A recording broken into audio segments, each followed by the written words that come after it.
You don't forget the past by fighting it. You forget it by living fully in what truly matters now.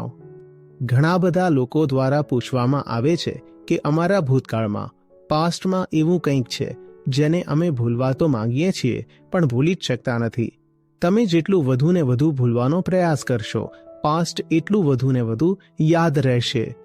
એમ પણ કહી શકાય કે કોઈ વસ્તુને યાદ રાખવાનો એક સરસ રસ્તો એ છે કે એને ભૂલવાનો પ્રયત્ન કરો.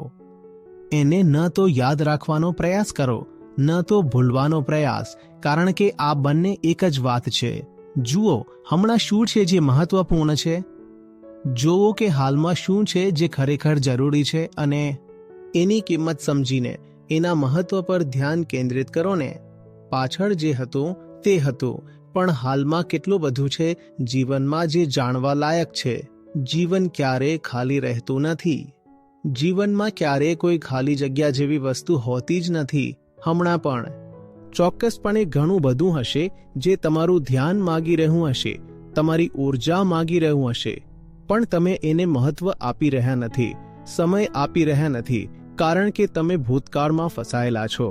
કહો તો તમે એમ છો કે ભૂતકાળ ભૂલવો છે, પણ અંદર કોઈ બેઠો છે જેને એ બધું યાદ રાખવું છે અને એટલે સતત એને ભૂલવાની કોશિશ કરે છે. છોડો એને, ન તો યાદ રાખો ને ન તો ભૂલાવો.